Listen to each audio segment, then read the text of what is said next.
Hi, my name is Shockey-Pope, and today I wanted to talk to you about limiting beliefs. And a limiting belief is any interpretation of the world that we see around us that we define as holding us back, as keeping us in a box, so to speak. So there are real limiting beliefs. For example, I'm never going to be 6'4" and never going to be able to be an NBA star.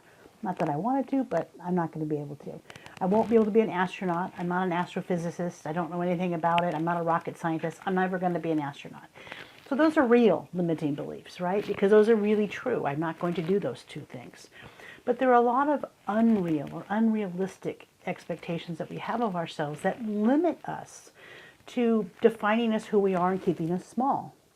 And one of those beliefs is that I'm not worthy, right? I'm not worthy of having a successful business.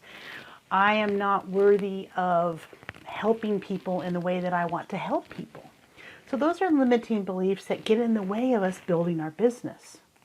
And I wanted to talk a little bit about why we have those. We don't even consciously sometimes think that we do, but they're ingrained in us, some from childhood, some from experiences that we've had, some from people telling us, oh, you're not good enough, or you can't do that. One limiting belief that I had for a while was that I couldn't build a successful private practice with multiple practitioners. And I was told, oh, that doesn't work. People don't do that. You can't do that. You can only do a single proprietor or just a couple people. That people wouldn't want to work for a group practice. Well, I have found that not to be true. People like the environment that we've created, and they like to work in collaboration with the other people. But I was told that we couldn't do it. I've also been told things like, you're not supposed to make money. In many graduate schools, social workers and healers are told this is a profession of poverty. This is a profession where we have to give back. And I agree, we do have to give back. But it's not a profession that we can't make our bills. And that's a self-limiting belief. And if we believe those things, we won't get any bigger. Our businesses won't become successful. We won't be financially able to support ourselves and our families. So when we believe something or we say a statement like, I can't, it limits us because it fixes us in that spot. I can't do whatever it is. I can't have clients. I can't get cash pay. I can't build a business. I can't afford anything. Those are fixed. Like we're setting ourselves up to like, you're never going to be able to do anything because this is a fixed belief. Or we're worried about what others will think.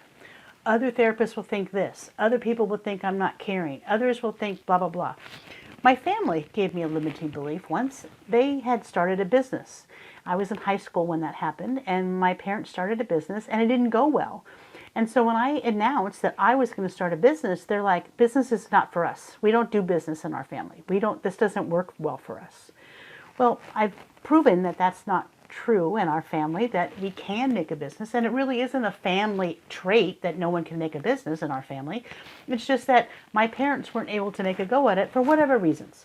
It doesn't matter, but they were giving me their limiting belief when I announced that I was going to start a practice, and it was going to be a group practice, and it was a business that I was going to run, and they were very discouraging at first. Now they're super happy about it, but initially they were very discouraging because they were trying to protect me.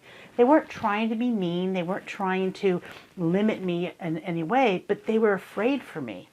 And our friends and our family sometimes are afraid for us because they're afraid that we're going to get hurt, that our feelings are going to get crushed. And they may, but we won't die.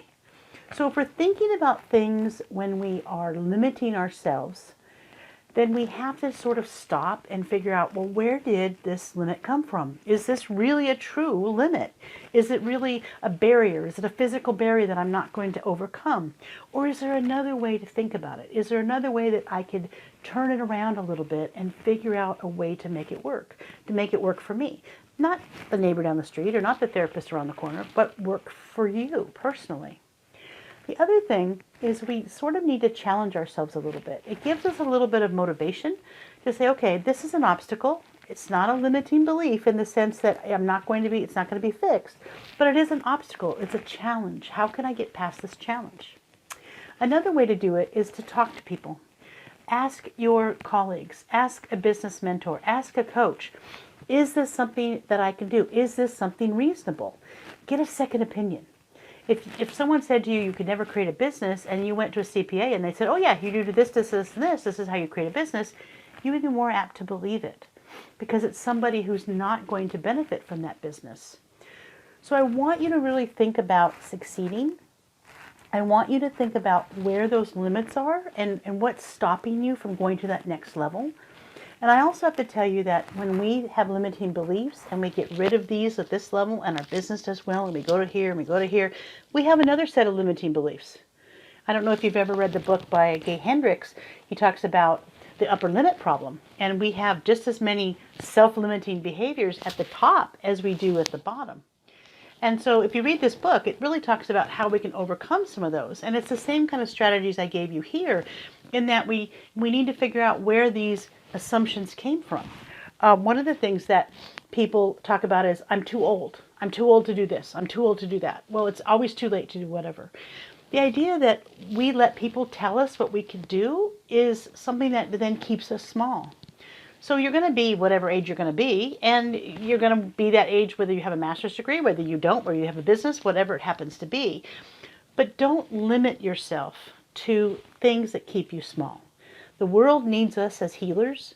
The world has plenty of clients, unfortunately, that need help, and we are the people to do it.